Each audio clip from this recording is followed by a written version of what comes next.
Hi, this is Mark Schwartz, and I'm talking today with Annette Stewart of Bush Heritage in Australia. I'm talking to Annette because she has a particular interest and skills in the conservation standards and particularly the economic evaluation component of that.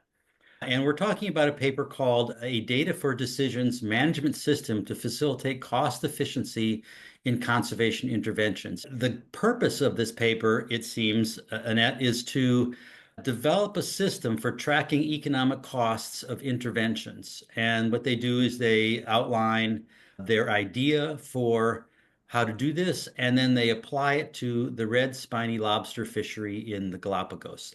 And so I asked Annette to give me her impression of this paper. Sure. Yeah, it's quite a problem that they've tackled, and I really commend them for tackling it. It's not an easy thing to try to cover. Been involved in a few papers along these lines. It's very difficult to measure conservation costs. But the aim is Yeah. that we would be able to measure costs of projects, and then we're much better now at measuring sort of the impact of projects and be able to compare the two to get return on investment kind of measures that then become useful for comparisons across projects, and particularly for an organisation that's trying to weigh up, do I put more effort here or more effort there? So this paper, I think it's actually a really useful step forward. The way they went about it was they chose a particular strategy within their project design situation analysis theory of change. So they had a good sort of structure around it, and then built effectively an Excel workbook, a tool modeled on the theory of change, if you like, where they could record the costs that they were spending for different parts of the action. That's a really useful model, I think, that no reason why a lot of project teams couldn't pick that up and use it. Mhm. So I like the way they went about it. They kept it very low tech, sort of simplified, and I think that's Mhm. appropriate because finances are not flavor of the month amongst conservation people. So this Right. kind of low tech way that they came up with, I think it's about the right level for a lot of projects. Both the paper and our conversation about the paper has a bit of jargon, so I'm going to stop and define some of those things right now.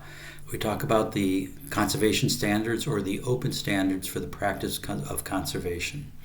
And the open standards are a planning tool designed to help facilitate adaptive management, moving from planning to implementation to analyzing and adapting, sharing that information, and assessing outcomes.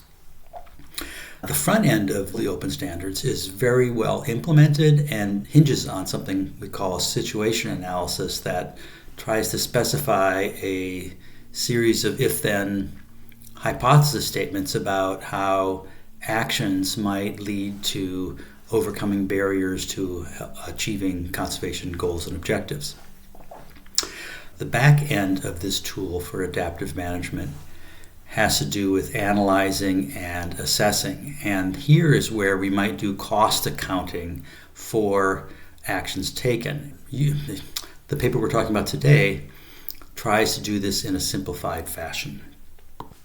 So I asked Annette what the value of this work is for conservation. Is that we could somehow have a benchmark cost for particular types of actions, and then they could inform prospective work Yeah. where cost information is really helpful in doing all the trade-offs that ultimately you have to do because you've never got enough people and money to do what you want to do. Right. But it's particularly hard in my mind in conservation because the way I think of it is half of the equation is missing. If you're a manufacturer of cars or whatever, you've got your costs and then you've got the revenue that you'll get from selling your cars. And there's an equation there to trade Yeah. off. In conservation, you've got all the costs, but there's nothing on the other side of the equation beyond the impact that you have on improved health of species or whatever, and that's not measurable economically. But Yeah. your costs are measured economically, so it's a real challenge to try to do that. But you still have to try to do some sort of analysis because you're incurring real costs and you're needing to make judgments about trade-offs.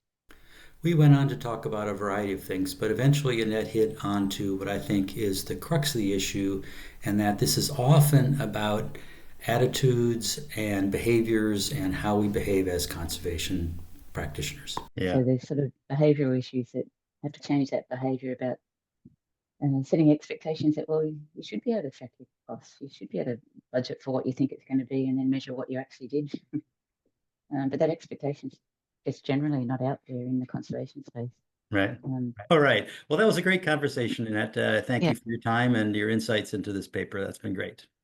Yeah, no, thanks, Mark. It's great that you're doing this, and I'd encourage people to read this paper if they get the chance, because I think there's some useful stuff in there.